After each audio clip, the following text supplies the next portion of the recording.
Hey Dana, it's me, your sister-in-law Cheryl. I was just giving you a ring 'cause I hadn't talked to you in a while. And my birthday's coming up soon, and I didn't know if you were shopping around for ideas. But one that I had was the Kogo's down here by me on Wabash. They've got a sale on cartons of the Newports like I like, and money's getting rather tight around here, so it's getting harder and harder for me to buy my own pack of Newports, and I've resorted to stealing them out of the purses of the ladies at church. Hopefully, the Lord will forgive me, but I mean, Jesus was human too, and I wonder if he smoked, and if he did, he sure understands my suffering. But yeah, if you want to get me something nice for my birthday, go on to the Kogos on Wabash. They got a sale on the cartons of Newports. I'd sure really appreciate it. Well, I gotta go. It's time for my conjugal visit with your brother Earl. So I'll talk to you later. Love you. Bye. It's your sister-in-law, Cheryl.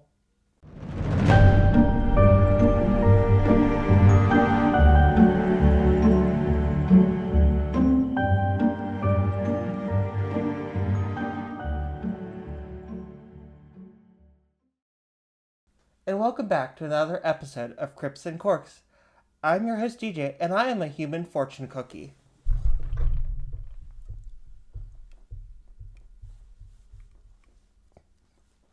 It's a little wet.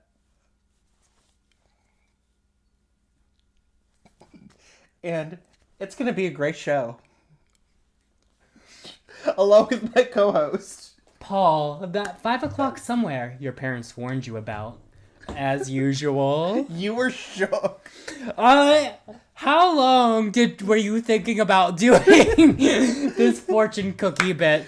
Since last night. We do have to explain for our audio listeners that DJ promptly pretended to crack his neck. He pulled a little paper out of his mouth. And it said, it's going to be a great show. Like he was a fortune cookie that got broken. No notes, genius. No notes, honestly. No notes, Thank iconic. I'll rest on my laurels. So, Jesus were to smoke cigarettes. God. What pack of cigarettes do you think he would smoke? What brand do you think? Certainly not Newports. No, I feel like Newports are a little too bougie, and he's more of a man for the people. Oh, I don't think Newports are bougie at all. I think... Oh, wait, yeah. Well, actually, no. Newports are expensive. They're more of an expensive cigarette. I think What's a cheap cigarette? Probably like Parliament but I think he would be a Marlboro. Like, I feel like the Marlboro is the cigarette for the people, if you will. And I feel like, in my opinion, Jesus would be smoking Marlboros. Not a Gauloise. I don't know what a Gauloise is. That's a really expensive cigarette from France. Have you ever had one? No. No, me either.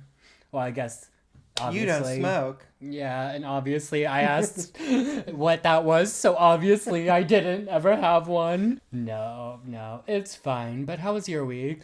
It was fine. Blessing. I didn't eat breakfast this morning, so when I stopped to get the stuff for the cocktail, I got a protein bar, and it actually tasted like the flavor it's claimed on its wrapper. I will say there are some good protein bars out there. I do like a good protein bar, especially like the chocolate ones and whatnot. Yeah. This was cookies and creams. It tasted like cookies and cream cheesecake. That sounds nice. Now my curse is, and I'm going to look directly in the camera because this is a PSA. We need self-checkout etiquette. It is not no man's land. It's not the Wild West. There are rules there that you have to abide by that are courteous to your other shoppers. First of all, when you see there's a line, do not, this is not kitty scanning hour. Do not let your 3-year-old try to scan the pack of socks 3 times. That part. You can gentle pair it by saying, okay, sweetie, I know you want to. Not this time, but next time. Mm-hmm. When there's less people. Because you got to teach the kids courtesy towards other people. That is a far better lesson than letting them do whatever the hell they want. Second of all, stop dropping your teenagers off at the mall or the Target and letting them just roam around with no money. If you can't trust them at home, hire a fucking babysitter. Because retail workers, and I say this as a former retail worker, are not babysitters. And lastly, Period. if you are in the self-checkout with someone else, but you're ringing out separately, do not go to separate machines if it's that busy.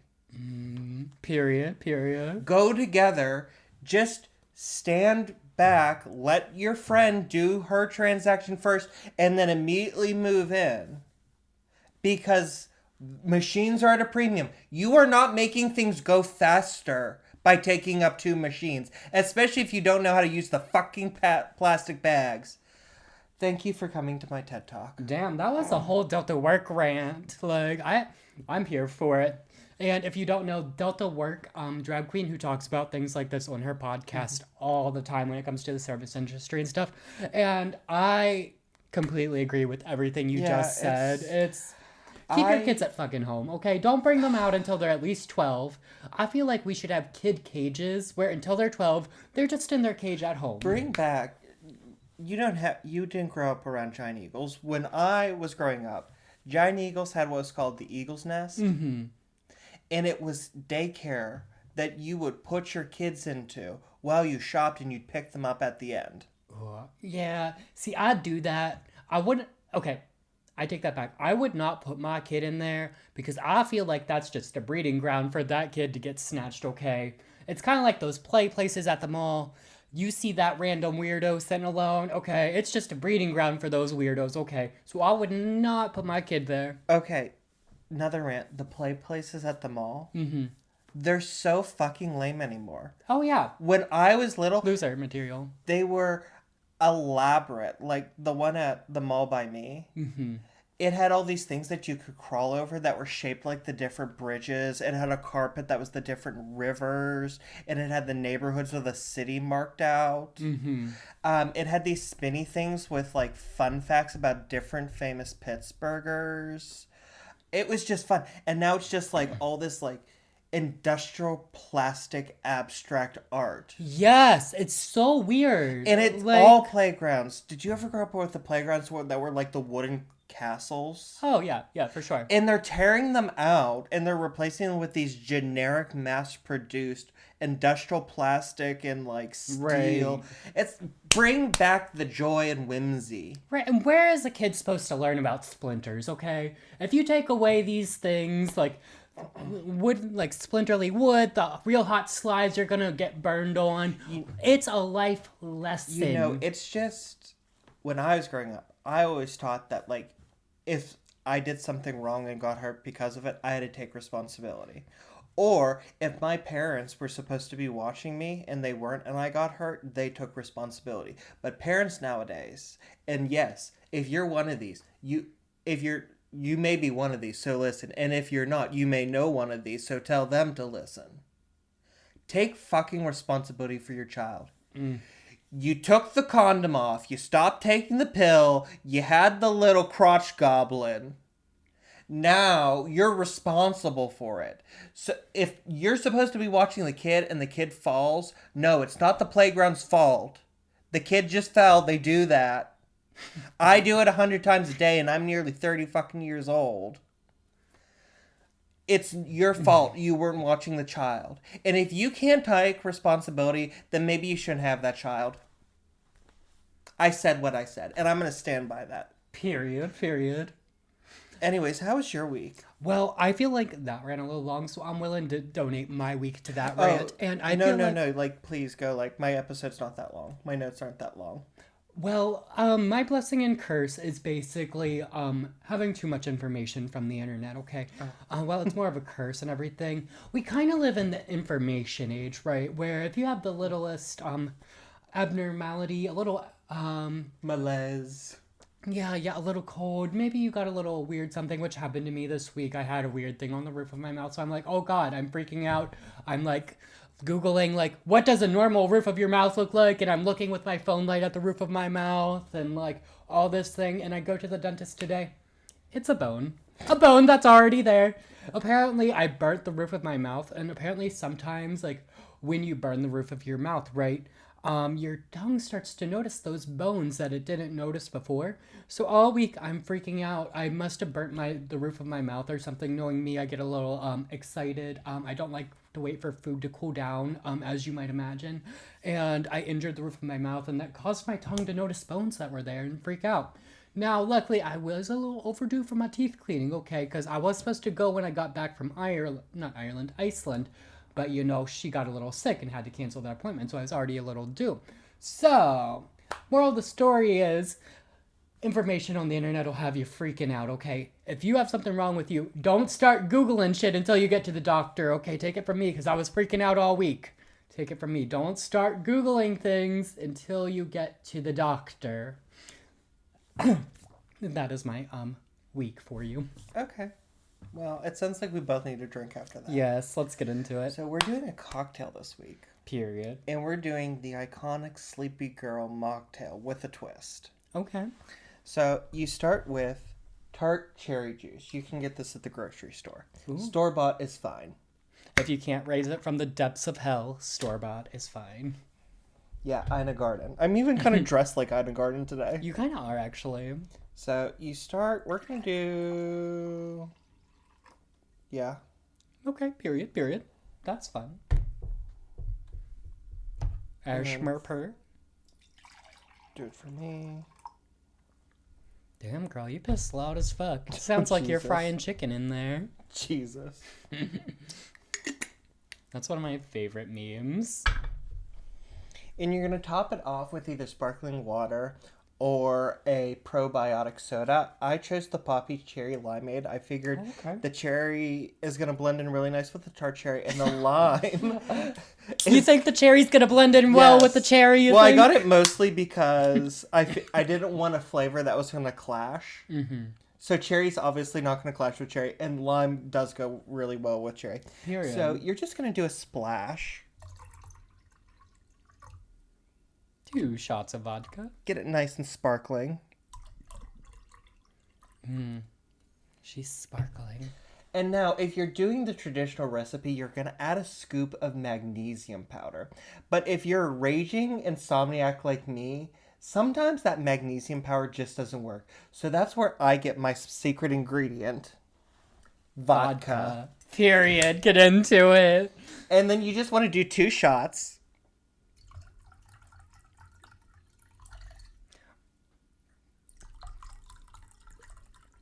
Or enough shots to make the demons in your head go away. Ooh. I didn't get any spoons to stir it, so just use your finger. I'm gonna blow on it like where it's the ocean and the wind's blowing on it to mix up the ocean. It's like making waves. Are you like 6?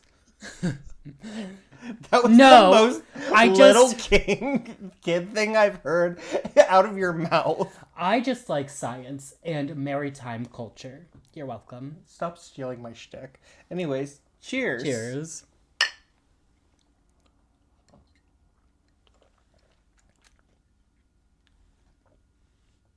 It's tart. Probably. It's a little warm. I feel like if it was cold and a little less cherry. But yeah, I'm not gonna lie to you, homegirl. This one isn't doing it for me. That's fine. I know you put a lot of effort into this, and I apologize. It's fine. I wanted to do the joke about if you want to go to sleep faster, vodka. Period. And also, it does go with the theme of today's episode. Mm-hmm. I'm gonna give this 2 grapes. Okay, I'm gonna give it 4. I don't mind it. Period. I just need a couple ice cubes in that bitch. So if you make it at home, put a few ice cubes in there. Would you That'll want to get pause you there. and go get ice cubes? Nah, it's not that important. Anyways, can I tell you a story, Paul? Yeah, let's get into it. Meow. Never again. You wake up in the middle of the night. Your eyes are open. You can see your bedroom, the shadows, the doorway, the ceiling. Everything looks normal. Except you can't move. Not your arms, not your legs, not even your voice. And then you notice something standing in the corner, watching, waiting. This week we're covering sleep paralysis and the demons that haunt us during it. Period. And I feel like everybody knows what a sleep paralysis demon is because of the memes and everything. Now, Everyone vaguely knows. right. Now, I am curious, what is your sleep paralysis demon? I mean, other than you in a Speedo, I was going to say Danny DeVito in a Speedo, but, like, that's basically the same thing as you in a Speedo, so... Mine would be George W. Bush in toe socks. Oh, no! Have you ever That's seen those? cursed, yes! Yes. Toe socks don't sit right with me. No, they feel weird. Yeah, like, why? Who would invent socks that, like, have the fabric in between your toes on purpose? Like, girl. And then you picture George W. Bush's, like, hairy toes. Like, the toes that caused 9/11 in Oh my the God. toe socks. Like, it's a very haunting thing. Are they the rainbow striped toe socks that go up to your knees? Actually, yes. Okay. Because Ally... I did have a pair of... My mother got me a pair of rainbow toe socks that went up to my knee. And I put them on and I ran around the house shrieking, "I'm Pippi Longstockings," to annoy her. Okay, I'm Pippi Longstocking is crazy. She probably thought you were having a mental break. Jesus She thought it was Christ. really funny the first lap. By the third lap, she was ready to commit infanticide. God. And thus, this goes back to the trans thing, too, girls. You identifying as a woman from a young Oh, age? Jesus Christ. So, how long have you thought of yourself as Pippi Longstocking? How long have you been a woman? You were... I can't tell if this is a bit. If you're actually trying to, like, assign me a gender. I don't think we have to assign. I think that we'll get you on estrogen. Oh my God. We'll get your bottom surgery at Claire's, and we're gonna make it happen. Now, we're not getting you top surgery because, you know, we can't afford it. We're on a budget here at Crips and Corks. God. So we're just gonna stuff your bras with birdseed. Birdseed. Yeah. We Not know how you even- feel about pheasants. Not even... Jesus Christ. Why not just sandwich baggies full of Jell-O? I guess that would work too. Preferably lime Jell-O. But then how would we attract the pheasants? Anyway, sleep paralysis demons. Jesus Christ. Paul's over here having a psychotic break. Okay. Literally my life. For those of you who are not familiar with what sleep paralysis is, it is a state during waking up or falling asleep in which a person is conscious but in a complete state of paralysis. Okay, actually, that would be really scary because, like, how people describe it, right? Exactly what you just said. You're awake, but you can't move. Mm-hmm. Like, and then, like, I think your body naturally, like, pushes, like, adrenaline into your body, right? And you just have this, like, fear, like, this intense fear. Yes. So, according to scientists, during an episode, the person may hallucinate, hear, feel, or see things that are not there, which often results in fear. Mm-hmm. The underlying mechanism is believed to involve a dysfunction in REM sleep. Oh, okay. Interesting. So there are two types of sleep that the body cycles throughout the sleep cycle. And they are non-REM sleep and REM sleep. And of course, REM stands for rapid eye movement. I wasn't there yet. I went to psychology. Well, I didn't go to psychology. Well, I guess I kind of did go to psychology. I went to AP psychology in high school. And I learned something. She knows a little. Can you diagnose yourself? Yeah.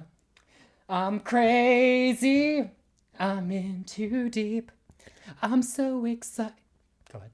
Anyways, the sleep cycle begins when you actually fall asleep. And when you fall asleep, the stage you're in is called N1 or light sleep. And this is where your heart rate and your breathing begin to slow down. This will last anywhere from 1 to 7 minutes. Next, you transition into stage 2, N2, deeper light sleep. This is where your body temperature drops, and this is the longest stage in the sleep cycle. And you're going to spend roughly 40 to 50% of your entire night sleep in this stage. Okay, good to know. From that stage, you go into N3, deep sleep. This is absolutely vital. This is that good sleep where your body is recovering from everything it went through the day before, through all the fast food that you ate, from not working out and choosing to watch YouTube on your couch, from drinking copious amounts of Diet Coke rather than water, constant orgies in Iceland. Yes, I'm talking about Paul. I did not have any orgies in Iceland, contrary to popular belief. Yeah, you're just saying that because your mom's listening. I would never, okay? I am a good child of God and I would never. And now I do have a question for you, though. Yes. At what stage of sleep is it that Luke Bryan slips into your bedroom and puts his toes between your fingers and sings the national anthem? It depends. Did you wash down 2 melatonin with a bottle of red wine beforehand or not? Yes. Okay, that's all the stages. Oh, that's my problem. Shit, okay. This is also N3, deep sleep. It is also the stage where it is hardest to wake you up from. So when the kitchen's on fire, you're trying to wake your friend up whose kitchen it is, and they just won't wake up. They're probably in N3 stage, deep sleep. N3, okay. Yeah. Period. I'll keep that in mind. Yeah. By the way, it wasn't me who lit your stove on fire. Good to know, good to know.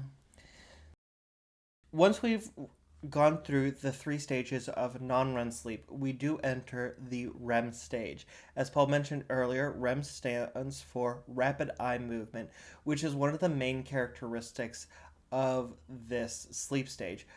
Even though your eyes are closed, people can see that your eyes are rapidly moving all around. That's actually creepy. I've never noticed that, but that's creepy. I don't like that. Ew, could you imagine like your eyes open and you see the eyes just like darting, but they're asleep? I hate that. That's Yeah. an awful visual. So this is the stage that's really important because this is when your brain catalogs and processes all the information it took in during the day.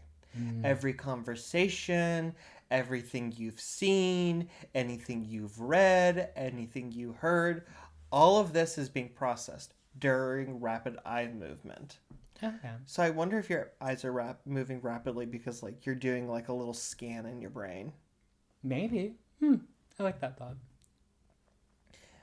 It is also during REM sleep that you undergo the most vivid and most memorable dreams. So you can dream through any of these stages, but in REM sleep, anything you dream is going to be more vivid and more memorable when you wake up from it.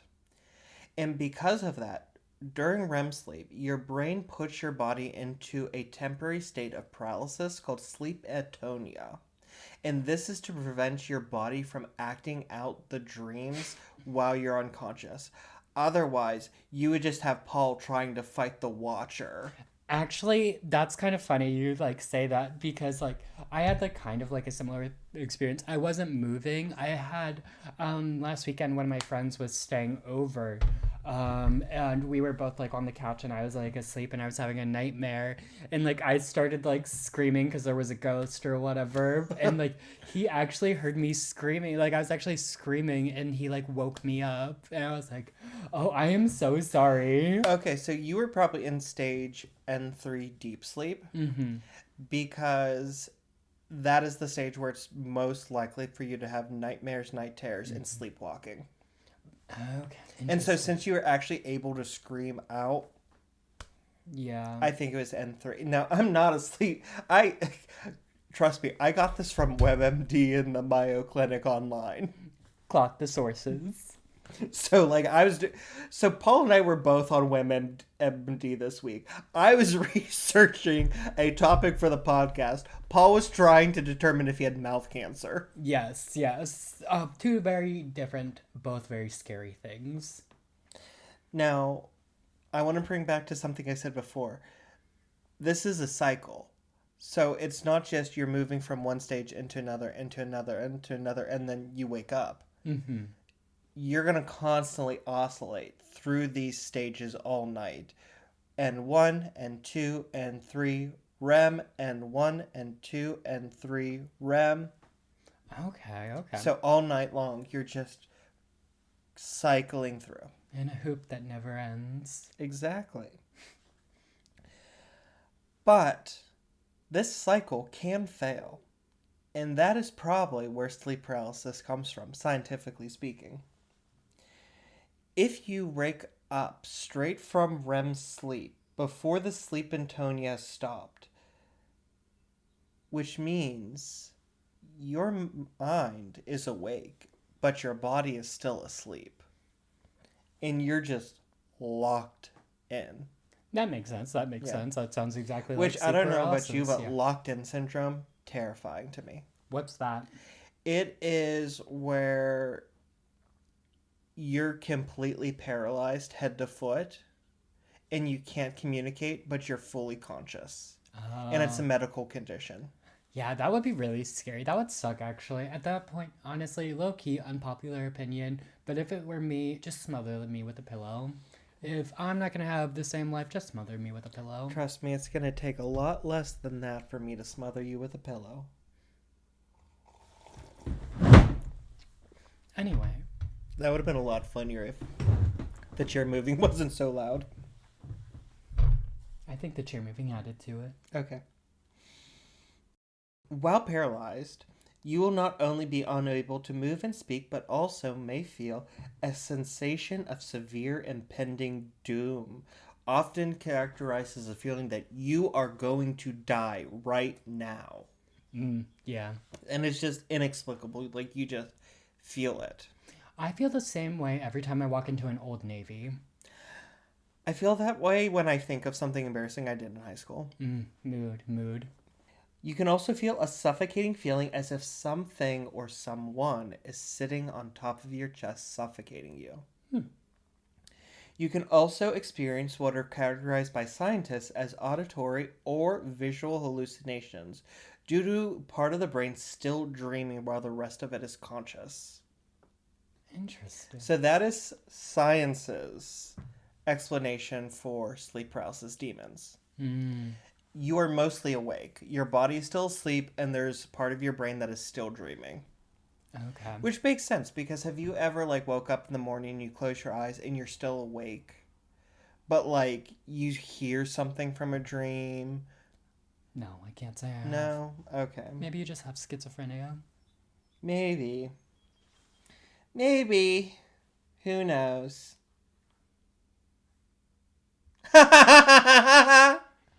That was a really funny joke that Timmy just told me. Now, between 8% and 50... Wow, this is a very large range. I probably should have fact-checked this. Between 8% and 50% of people experience sleep paralysis at some point during their lifetime. So basically, it could be anyone. I think I did see a better statistic, and it was about 30% of the world's population, which is a much better average. I think this was ranging from like 8% experience it regularly to 50% of people experience it once. Okay. And I think I just really butchered the typing. Mood. It happens to the best of us. About 5% of people will have regular episodes. That would be so scary, but I guess you'd get used to it after a while. The pathophysiology, now that's an SAT word, of sleep paralysis has not been completely identified, although there are several theories about its cause. In 19th century Europe, the varieties of diet were thought to be responsible. For example, Charles Dickens in A Christmas Carol, his character Ebenezer Scrooge attributes the ghost he sees to, quote, an undigested bit of beef, a blot of mustard, a crumb of cheese, a fragment of an underdone potato, end quote. Yeah, I mean, that's a lot of things it could be. That's saying, like, okay, I ate something and it's causing me to, like, hallucinate. Okay, makes sense, yeah. Other causes that modern scientists say could cause sleep paralysis include narcolepsy, sleep deprivation, an irregular sleep schedule, obstructive sleep apnea, mental health conditions such as anxiety, which Paul has, bipolar disorder, which Paul has, PTSD, which Paul has, or panic disorder, which Paul has. All diagnosed by that doctor behind the Wendy's. Thank you. Certain medications, like the ones that treat ADHD, which Paul does not have, or substance abuse disorder, which Paul also has. I do not have that one. Oh my god! The guy behind the Wendy's said I'm fine. Sorry, I don't know why that scared me. It's fine. Anyways, another dull moment here at Crips and Corks. No. If Paul's not going for an emergency appointment with the fake doctor behind the dumpster at the Wendy's, our set's falling apart. I do think it's very important to note that Paul's fake doctor behind the Wendy's is actually a raccoon that he imagines is talking to him. And he's also he's also tutoring me in Mandarin. I'm doing great. Now, despite this vast laundry list of what could cause sleep paralysis, the exact cause remains unknown, and worse, there is no surefire cure to stop it from happening. I think that's the scariest part. When you have something that you can't stop as an incurable, that's pretty scary. Right. Now, let's get into some of the cultural aspects of sleep paralysis. The original definition of sleep paralysis was codified by Samuel Johnson in his A Dictionary of the English Language as nightmare, a term that evolved into the modern definition of a bad dream. Originally, though, in Old English, the name for the demons that would cause sleep paralysis was mer or mer, from a Proto-Germanic meron, or Old Norse mara. Hence comes the mer in the word nightmare. Oh, okay, interesting. So this was an actual creature that would sit on you and cause bad dreams and sleep paralysis. Interesting. And it evolved into the word nightmare, which was the original term for sleep paralysis until it came to just mean bad dream. Okay, that's actually really interesting. Sleep paralysis was widely considered to be the work of demons, and more specifically, incubi and succubi, which were thought to sit on the chest of their sleepers. So this is going to be a little trigger warning. If mentions of sexual assault affect you, skip ahead about a minute. Incubi and succubi are demons, sex demons. Incubi being male and succubi being female. I remember it as incubi penetrate, so they penetrate in. Succubi have to be penetrated or suck you in. Okay, interesting. I like that. These creatures require the secretions produced from sexual intercourse to survive and will rape sleepers to feed off of them, putting them into a paralysis to achieve their goal. I don't like that. That's actually, I don't like that. That's awful. It's gross. Yeah, and it's interesting that the folklore or whatever is they survive off the secretions of sex rather than the energy people give off when they have sex, right? Yeah. Because it's a very specific energy we give off when we're... Yeah, so they're not like normal demons that do feed off of energy. Mm-hmm. They do feed off of the secretions, either the semen or the vaginal intercourse discharge. Mm-hmm. And so they physically have them. And there are stories of, first of all, there are stories of, women being raped by incubuses or men being raped by succubuses. Oh, yeah. And it results in a pregnancy. If you remember at Bobby Mackey's, there was a succubus. He said the guy who was living in the upstairs was visited by a succubus. But did she get pregnant? Not that I'm aware of. No. So, according to lore, succubi can get pregnant, and incubi can impregnate human women. And the result is a half demon, half human child. And that will grow up to be Lindsay Lohan. Yeah. I mean, sometimes they're like evil little creatures, or sometimes they end up being wizards or witches. Like Merlin from King Arthur and Camelot. Mm-hmm. It said that his father was an incubus. Oh, okay. And his mother was a human woman, and that's how he was a wizard. Okay, interesting. Another story where sleep paralysis is depicted is actually in J.M. Barrie's Peter Pan.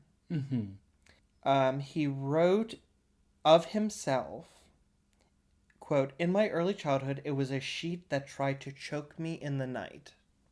So he woke up and he felt like the sheet was trying to like strangle him. Oh, okay. Okay.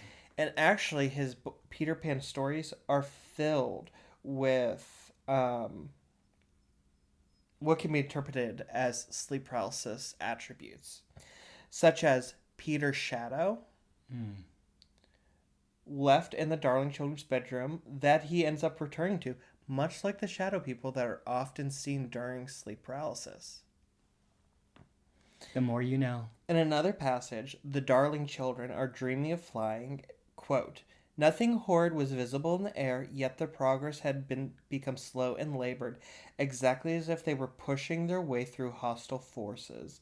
Sometimes they hung in the air until Peter had beaten on it with his fists." Interesting. Interesting. So, like, they're awake, but, like, can't move. Oh, okay. I see what you're saying. Yeah. But also, Jan Barrie, like, wrote all of those based off the fact that he had a younger brother who died when they were kids. And it was very traumatic. Yeah. Trauma does breed some of the best works of literature we have. Yeah, that combined with the fact that he's having an affair with a woman and he wrote the Peter Pan stories based off of her children. And then she died before they could ever get married. And he said, "I was going to marry your mother." And all the kids were like, "We don't think they were actually going to get married." And that's the tea. That's a little tea for you. That is tea. Herman Melville depicted an episode resembling sleep paralysis in his novel Moby Dick, one of Paul's favorites, from 1851. Girl, I haven't read no damn Moby Dick. Sorry, I'm thinking about Mobile Dick. Sorry. Paul just loves trailer trash erotica. You got me there. In chapter 4, The Counterpane, Ishmael recalls a childhood incident in which, quote, "a supernatural hand seemed placed in mine," end quote, leaving him aware but unable to move. This passage is widely considered to be the first fictional depiction with the modern clinical description of sleep paralysis. Some scientists have even proposed sleep paralysis as an explanation for reports of paranormal and spiritual phenomena. Ooh. Spooky. Or maybe Paul just drugged you so that he could come in and steal your bugles. Bugles? Like the chip? Yeah. I hate bugles, actually. I hate bugles and I hate Damn Fritos. it. I think those are disgusting. Oh my god, I should have picked a different chip. I just thought bugle sounded really funny. Maybe salt and vinegar. I like salt and vinegar chips. But would I you think. break into somebody's house for salt and vinegar chips? If I had to break into someone's house for a chip, salt and vinegar would be the chip. Or would you break into their house for some leftover Taco Bell? Yeah, I would do that too, like Taco Bell, McDonald's, Olive Garden, anything like that, yeah. Okay. So across the globe, in multiple different cultures, people have reported seeing strange, terrifying things during episodes of sleep paralysis. These include ghosts, aliens, demons, alien abductions, the night hag, and shadow people. Yeah, so when are You want to commit to that joke? Yeah. I was just about to ask when you were going to reprise your role as the night hag and start torturing the kids again. I'm a little busy with this podcast right now, so I'll get back to you on that. You heard it here first, kids. You're safe from the night hag for now. One of the most commonly seen entities during sleep paralysis is the Hat Man. Ooh, which we covered a long time ago. On episode 31, but since Paul covered it on episode 31, we all know that the research was pretty lackluster and it was lacking some information, so I'm going to entirely relitigate the Hat Man right now. Okay, bitch. Just kidding. Okay. Actually, my exact note here is Paul did a great job covering this in episode 31, so go listen to that for more info on the Hat Man. Period. Yes, take your Benadryl and go listen. Another most commonly seen thing is the night hag. Stories of this wizened old woman sitting on your chest during sleep paralysis range from across the globe from Japan to Brazil, with various motives from spirits of dead relatives coming to visit, witches acting on curses cast by others, to spirits out to torment the living. There's one from Brazil. I don't know how to pronounce it because I'm not that good at Portuguese. But it's an old woman. You not good at Portuguese? I couldn't imagine that.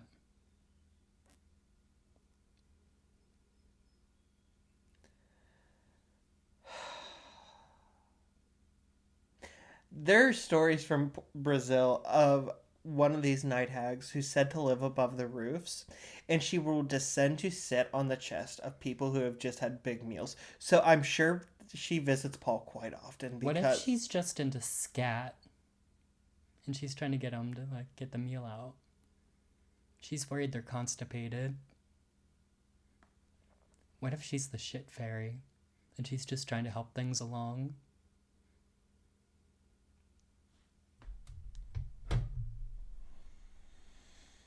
You know, maybe it is time to pursue that singing career and leave the podcast behind, Paul. Yes, I'm gonna be the next... who's a good singer? Ariana Grande. I'm gonna be the next Taylor Swift. I'm gonna Susan be Boyle. the next Benson Boone. Brendan Urie. The next Susan Boyle. Except if Susan Boyle couldn't sing.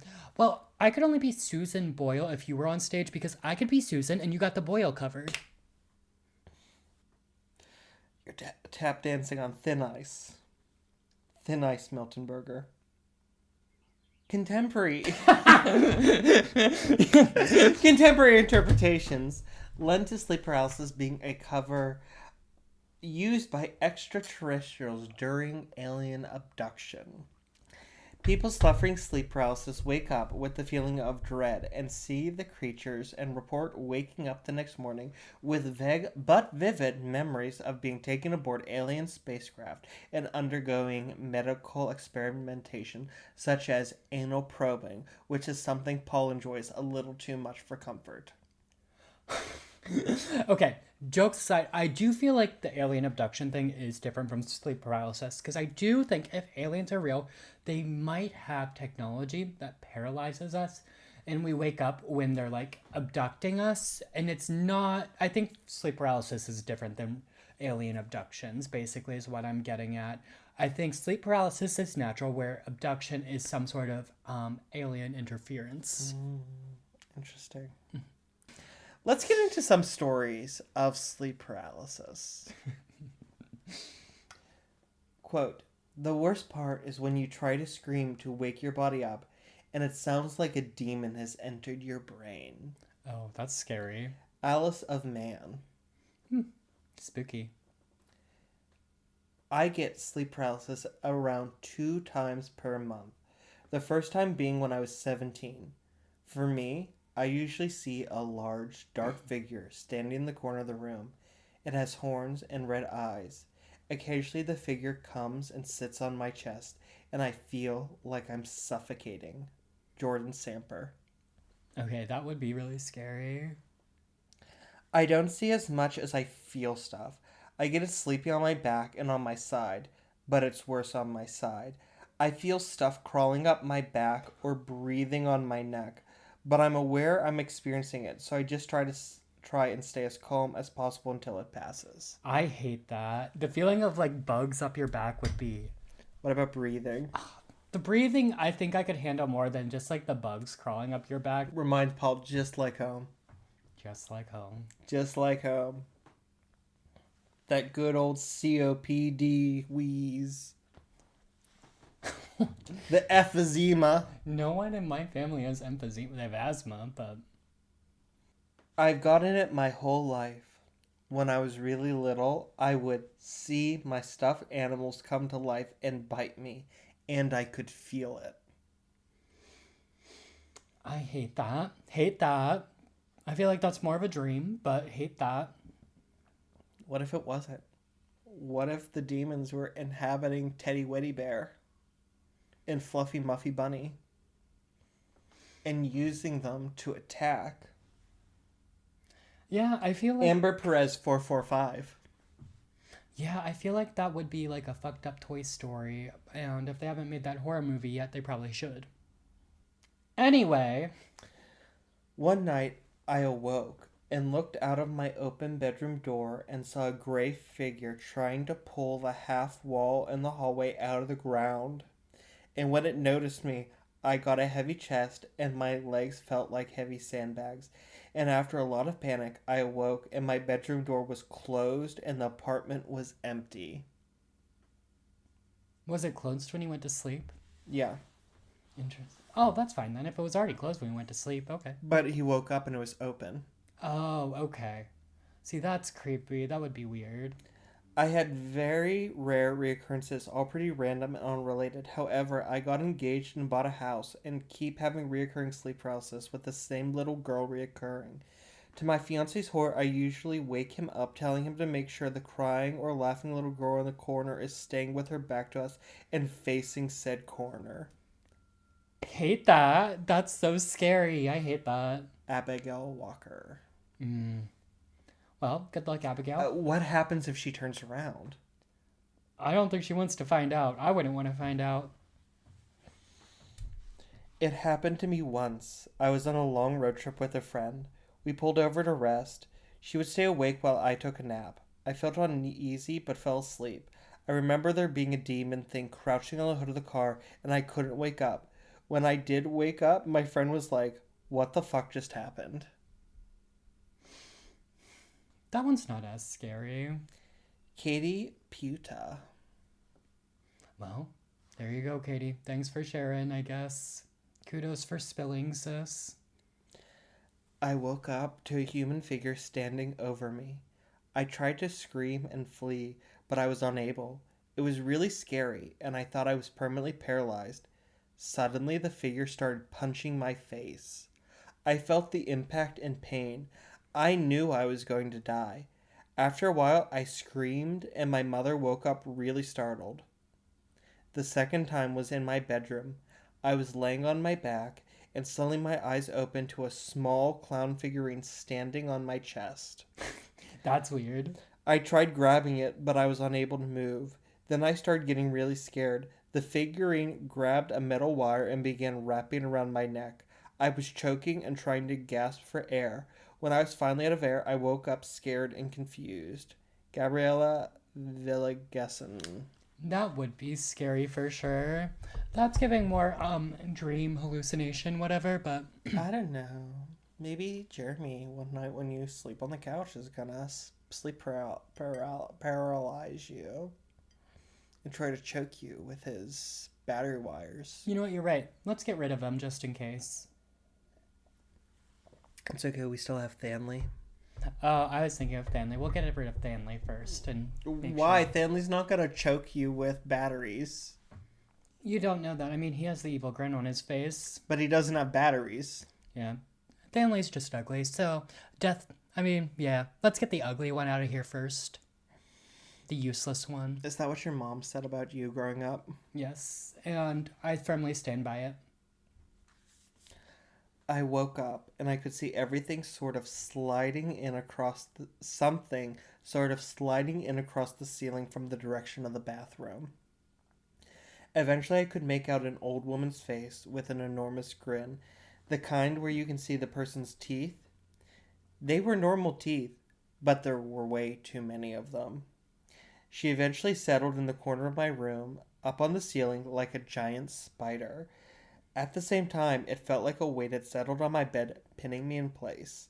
I couldn't do anything but stare back at her for what felt like hours. Ooh. No, Sorry, yeah. not No. as scary. No. I mean, none of these are really that scary for me, but. Ooh, scary internet stories. Ooh. It started out with a dream. You know those dreams that feel more like you're awake and lived an entire day? Mm-hmm. I was having one of those, dreaming that I'd woken up, gone to classes, work, etc. Except during the entire dream, it felt like I was being watched. Like there was someone just on the corner of my line of sight, following me from place to place. Then, in the dream, I get home and go to sleep. Sleep paralysis starts.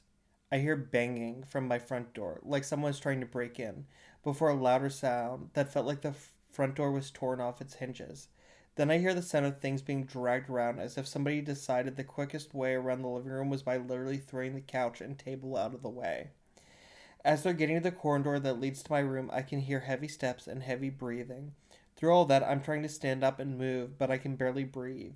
The most I can do is move my head around, and not much.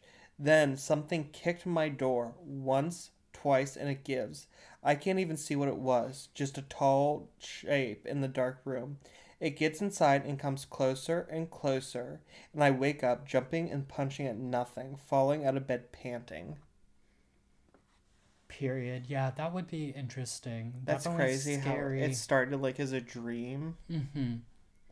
Honestly, see, my thing is, when you're in the dream, you don't really know what's dream and what's reality until you're like fully awake. And it's sometimes even after you're awake, it's hard to tell the difference between that dream and reality. Yeah. So I feel like a lot of these are dreams, and I feel like Well, like I said earlier in the scientific part, that a lot of these could be visual or auditory hallucinations caused because a part of your brain is still dreaming. exactly. Now, will I say, in the moment, if I was living any of these stories, definitely would be scary living these in the moment. This is the last story I have. Okay. I woke up to the front door opening and thought it was weird the dog didn't bark. I tried to wake my husband up but couldn't move. My eyes were open and I could see him in bed next to me, laying on his side facing away from me.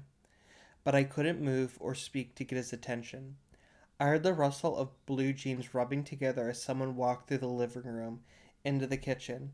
The refrigerator door opened and I heard someone get a piece of ham out and then heard the dog eating it. I tried to scream, tried to nudge my husband, tried to move, tried everything, but I was frozen.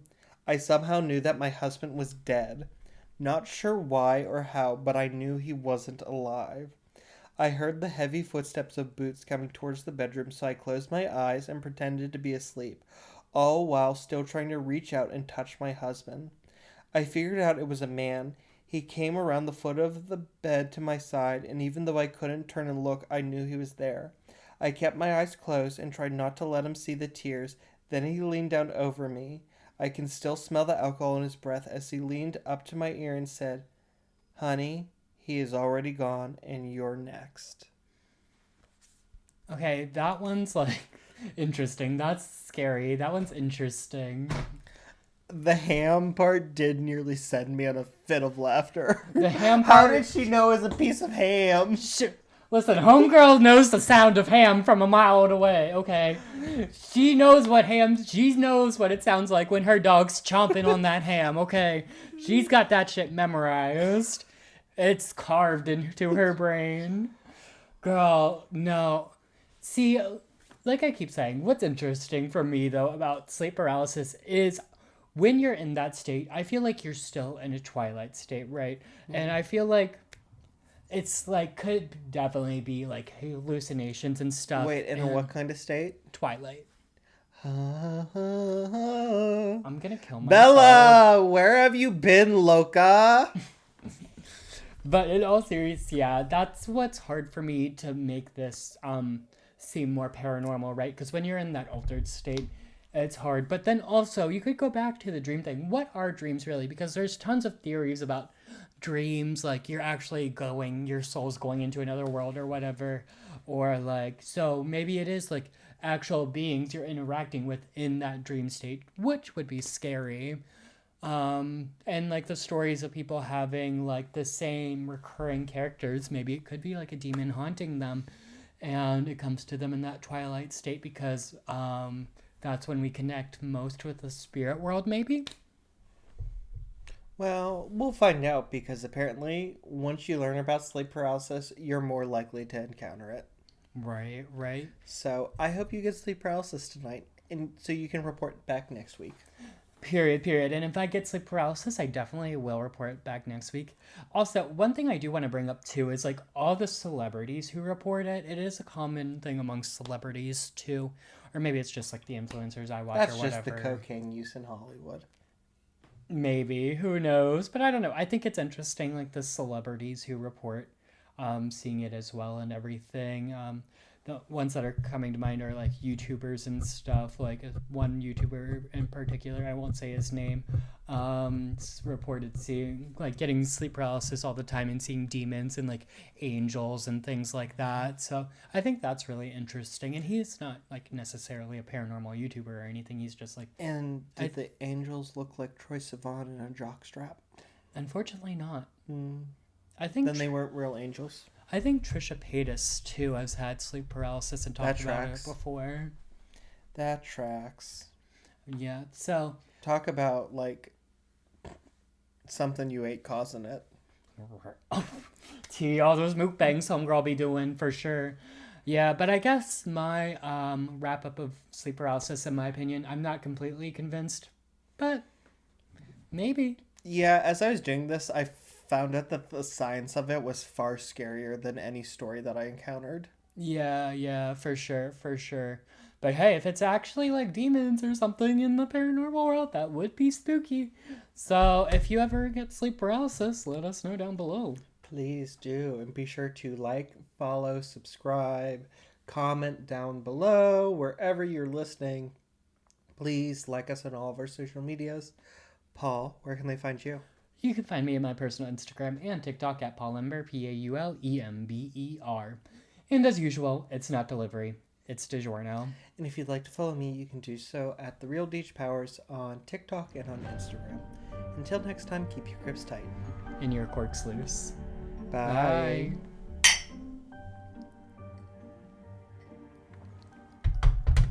Ah! Danny DeVito in a speed. Oh, it's just Paul.